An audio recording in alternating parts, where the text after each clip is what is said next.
Assalamualaikum warahmatullahi wabarakatuh.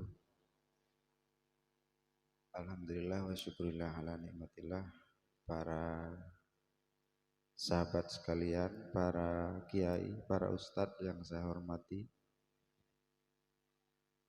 eh, Pada kesempatan ini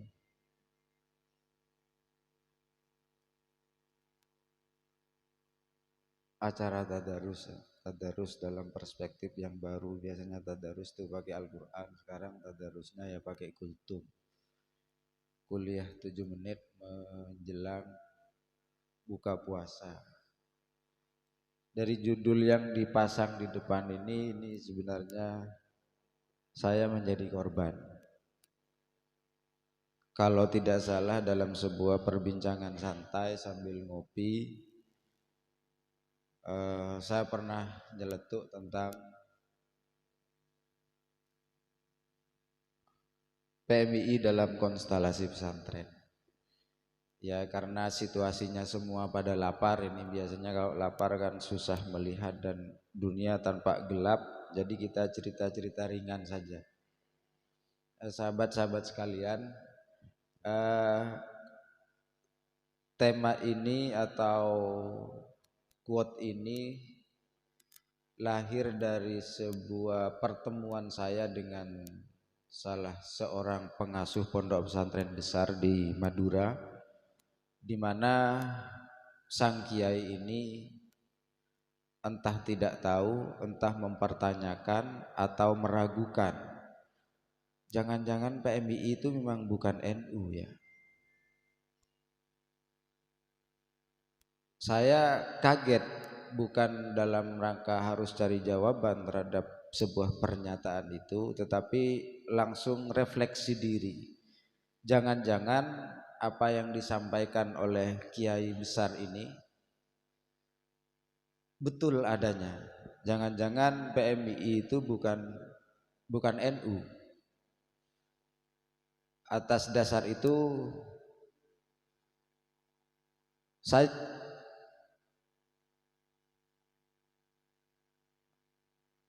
bahwa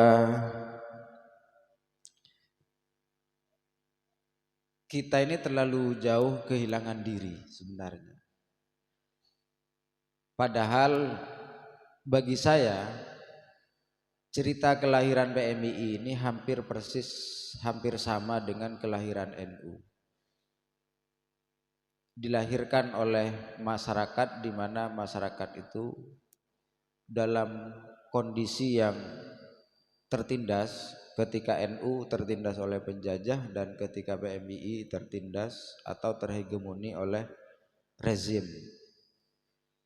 terutama ketika rezim Orde Baru.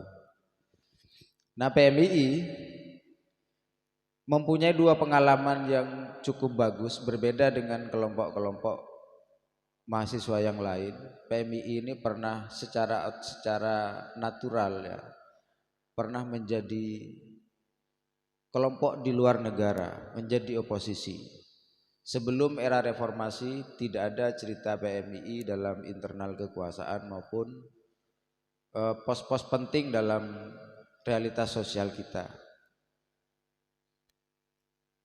Nah, orang-orang NU setelah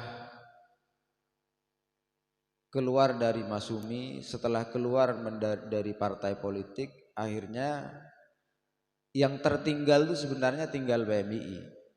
PMII inilah yang mampu berkomunikasi dua arah. Dia mampu merefleksikan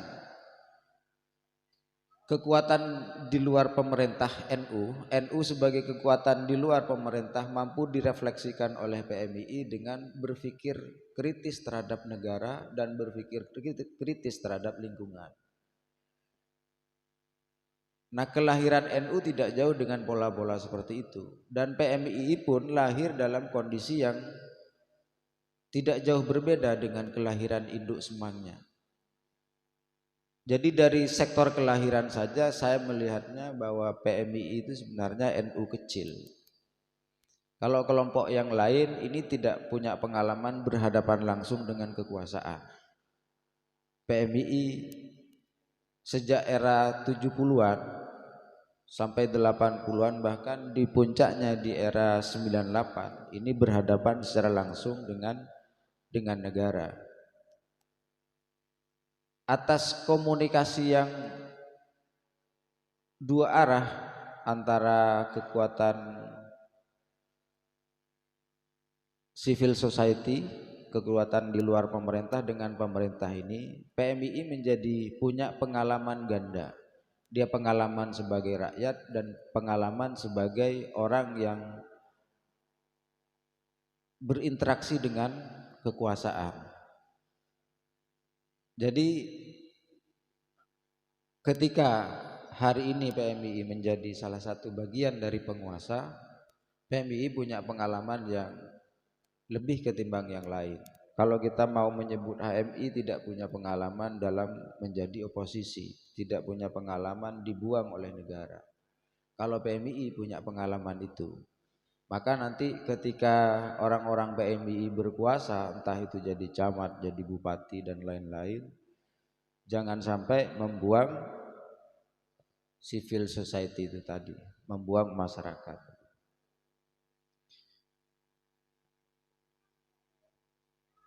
Sahabat-sahabat sekalian,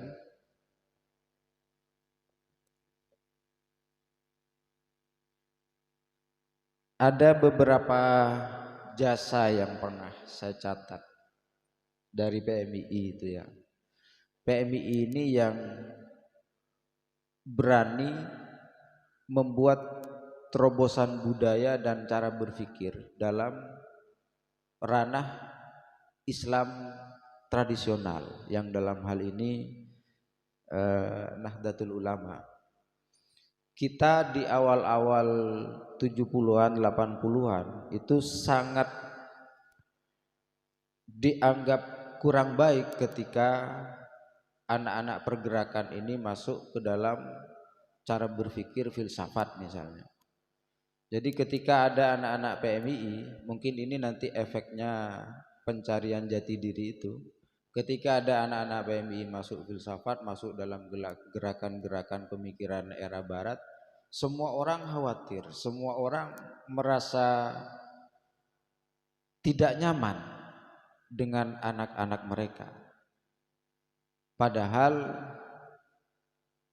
sebenarnya berfilsafat itu dalam rangka mencari dan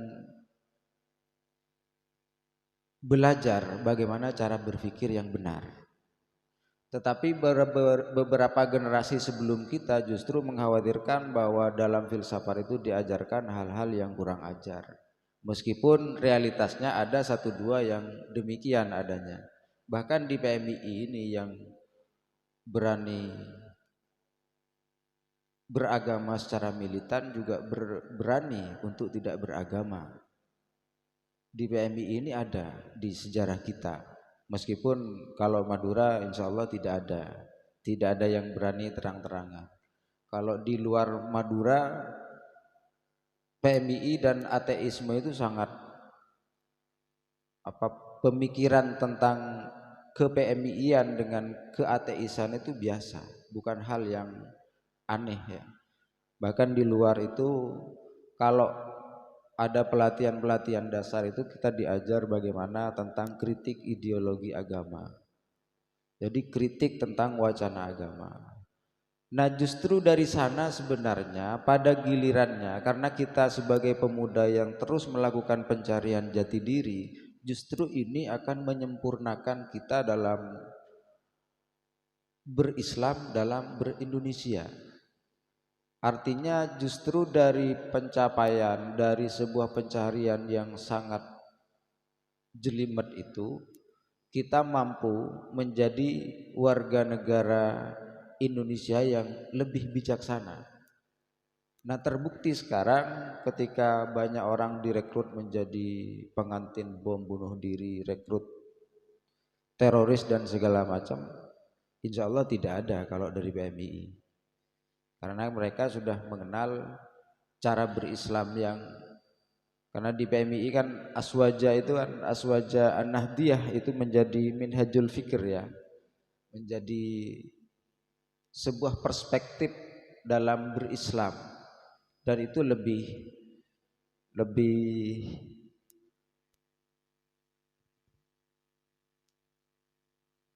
mengena, lebih mendekati kepada kebenarannya.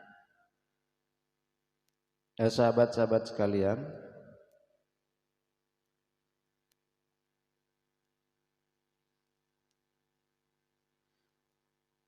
nah keadaan kita kira-kira seperti itulah. Jadi PMII itu berada pada situasi keanakmudaan yang selalu melakukan pencarian, di mana pencarian itu begitu luas, bahkan hingga ada beberapa sektor di antara kita yang sudah atau bahkan mengalami apa yang disebut dengan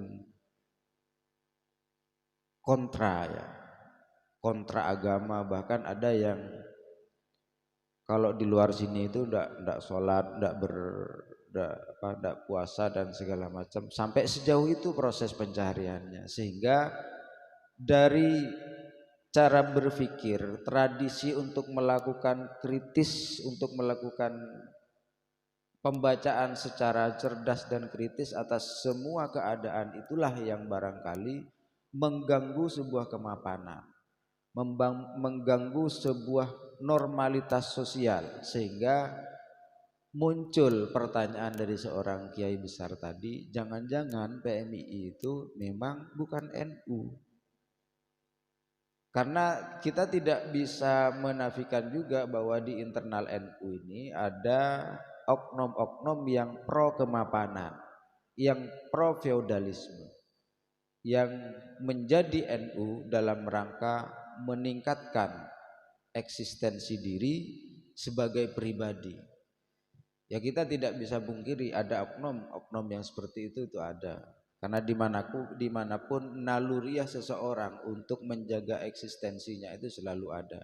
Tetapi saya yakin jauh lebih banyak yang ikhlas dalam ber-NU.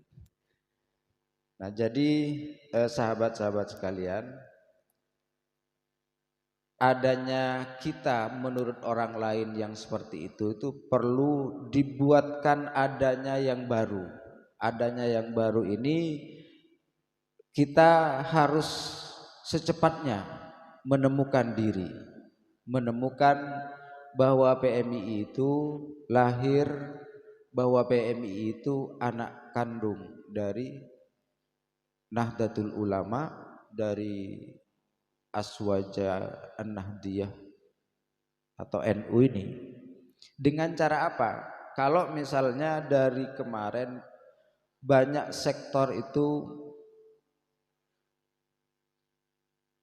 membuat ketundukan karena kekalahan secara psikologis, maka PMII boleh tidak seperti itu, tetapi memakai dengan cara yang lain, yaitu menghormati. Kalau di dalam ideologi kritis dan macam-macam kita dilarang untuk tunduk kepada siapapun, maka dalam kita ber-PMII kita punya kewajiban untuk hormat. Oke, secara psikologis ketundukan itu mungkin sudah menjadi tradisi lama, maka tradisi baru kita harus bangun, yaitu penghormatan. Kalau dari kemarin kadang kita mengkritisi, bahkan kita melabrak ya tatanan kemapanan dalam internal NU sebagai sebuah proses, itu menjadi wajar-wajar saja. Meskipun pada akhirnya banyak yang kurang ajar. Atas dasar itu sahabat-sahabat sekalian, penghormatan kepada ibu, kepada orang tua itu menjadi sesuatu yang tidak akan mengurangi wibawa kita sebagai PMII. Kira-kira itu yang terkait dengan kita. Kemudian dalam konstelasi pesantren, bagaimana seharusnya kita meletakkan diri, mendudukkan diri sebagai PMII yang ada di lingkaran pesantren. Nah, NU itu dilahirkan oleh pesantren. Nah, kita dilahirkan oleh NU. Artinya PMII itu cucu dari pesantren. Nah, cuma sekarang pesantren harus mampu dengan cepat beradaptasi, mengadaptasi lingkungan, dengan lingkungan beradaptasi dengan kebudayaan yang terus berkembang secara cepat. Model-model kiai kekinian bisa jadi 15 atau 20 tahun yang akan datang, model kiai itu sudah tidak laku di masyarakat. Misalnya begini, kiai yang hanya mengandalkan karisma ketokohan yang menuntut sebuah ketundukan batiniyah bisa jadi sudah tidak laku di 10 atau 20 tahun yang akan datang. Nah, lalu kiai yang bagaimana atau pesantren yang seperti apa yang nanti di era 20 tahun ke depan akan menjadi idola bagi anak-anak yang akan datang, bagi generasi-generasi yang akan datang. Ini perlu pemikiran yang cerdas dan mengulah tradisi itu sejak sekarang. Dengan cara apa? Era generasi Z ini adalah era di mana semua pengetahuan itu tumpah ruah masuk dikonsumsi oleh generasi itu. Generasi-generasi yang, kalau yang model-model sekarang ini generasi apa ya? Z apa Alpha ya? Generasi yang paling terakhir ini ilmu apa yang tidak dikuasai? Wong baru lahir aja sudah pegang gadget. Belum sekolah itu, belum TK sudah pegang kayak gini, udah bisa mengoperasikan seperti ini. Nah, artinya semua ilmu pengetahuan itu akan dikonsumsi oleh mereka jauh lebih cepat dari generasi milenial seperti saya. Nah, otomatis nanti orang-orang dengan pengetahuan yang luar biasa ini akan mengkoreksi lembaga-lembaga yang sudah ada sekarang, termasuk akan mengkoreksi pesantren dan termasuk juga akan mengkoreksi kiainya. Jangan-jangan kiai model-model sekarang ini 15-20 tahun yang akan datang tidak laku, tidak akan lagi menjadi kiai, tidak akan lagi dihormati sebagaimana kita sangat hormat hari ini. Salah satu yang perlu diubah adalah meningkatkan daya pengetahuan dan wawasan pesantren itu sendiri.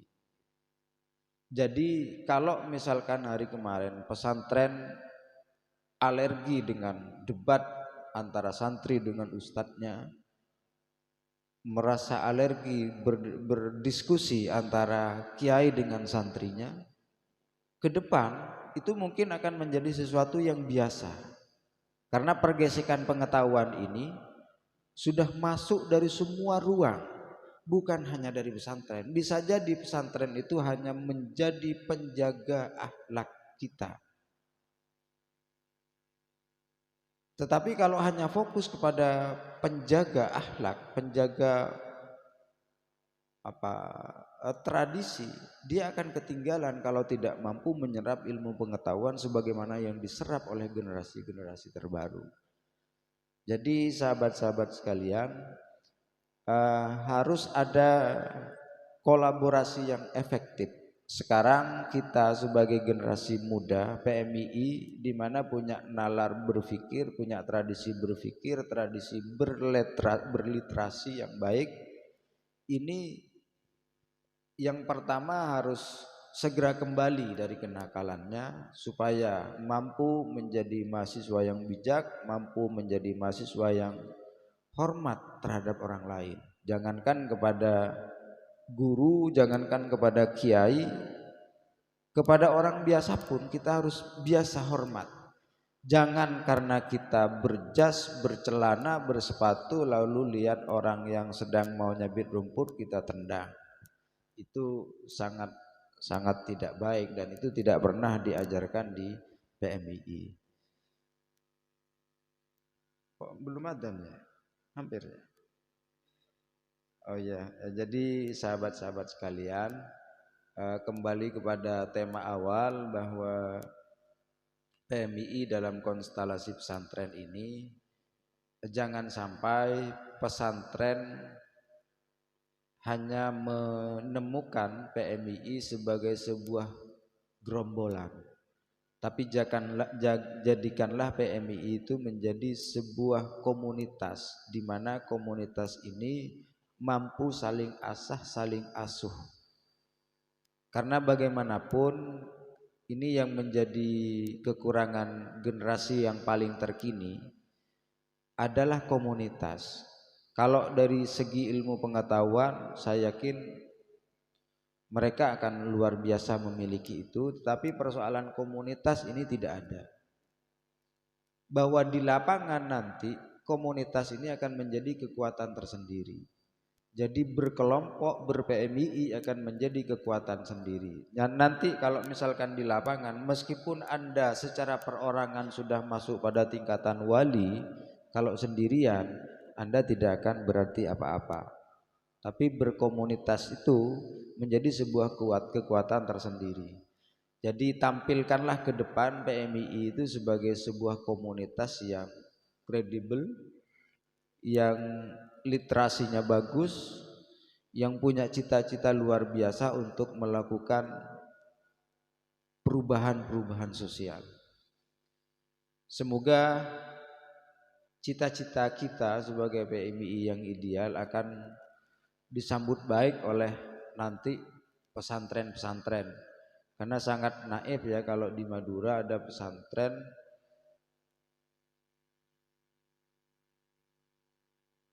ikut Muhammadiyah. Saya 2005 dulu waktu pulang pertama turun di Perenduan itu ada pelangnya PAN, Partai Amanat Nasional.